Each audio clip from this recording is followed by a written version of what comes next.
જય શ્રી કૃષ્ણ। તો આજે આપણે ચણાના લોટમાંથી શાક બનાવીશું। તો જો આપણે સૌ પ્રથમ 4 ટમેટાં લઈ લીધા છે, એને આપણે સુધારી નાખીશું।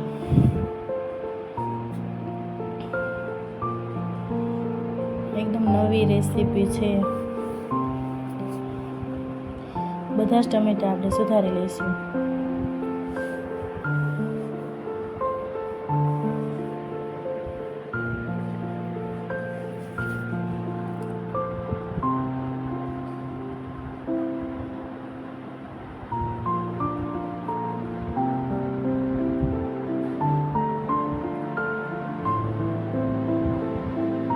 જો આપણા ટમેટાં સુધારાઈ ગયા છે,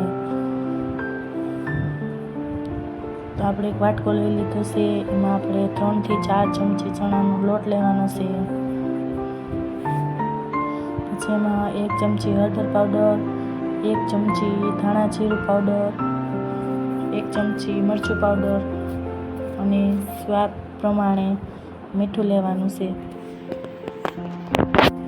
અને આપણે બેટર બનાવી લેવાનું છે। થોડીક એવી મેં ખાટી છાશ લીધી છે, એને મિક્સ કરી દઈશું આપણે। પછી એમાં થોડું થોડું કરીને પાણી નાખીશું અને એને હલાવી નાખીશું, સરસ મજાનું મિક્સ થઈ જાય ત્યાં લગી।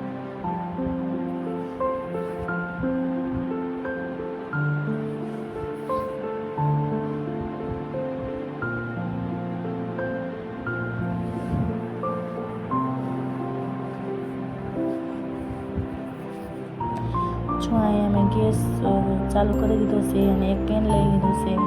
પછી આપણે એમાં તેલ નાખીશું, 4 થી 5 ચમચી જેટલું તેલ નાખીશું।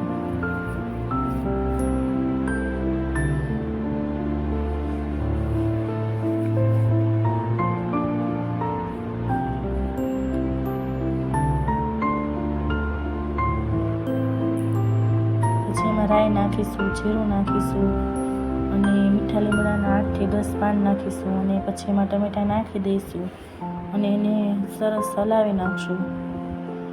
પછી આપણે એમાં 1 ચમચી હળદર પાવડર, 1 ચમચી ધાણા જીરું પાવડર, સ્વાદ પ્રમાણે મીઠું નાખીશું। બધું સરસ મિક્સ કરી લઈશું અને 5 થી 7 મિનિટ આપણે એને કૂક થવા દેવું, જેથી આપણા ટમેટાં સરસ ગળી જાય। જો આપણા ટમેટાં સરસ મજાના ગળી ગયા છે, હવે આપણે એમાં 1 ચમચી મરચું પાવડર નાખીશું।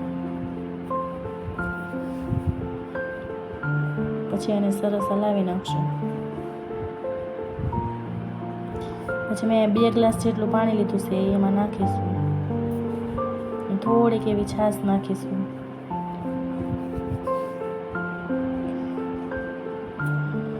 અને અડધી ચમચી જેટલી મેં ખાંડ લીધી છે। થોડું પાણી સરસ રીતે ઉકળી ગયું છે, આપણે બેટર બનાવ્યું હતું, ઝારાની મદદથી બધું આપણે પાડી લઈશું।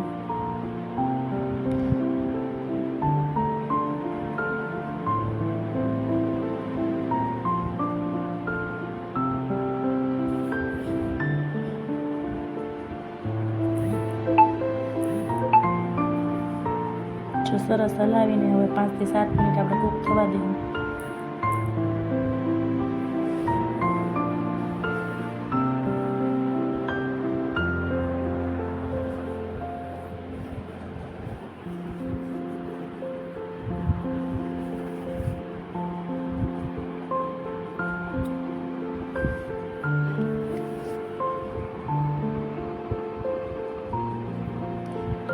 જો આપણે જોઈ લઈશું, હજી 2 થી 3 મિનિટ આપણે ચડવા દઈશું।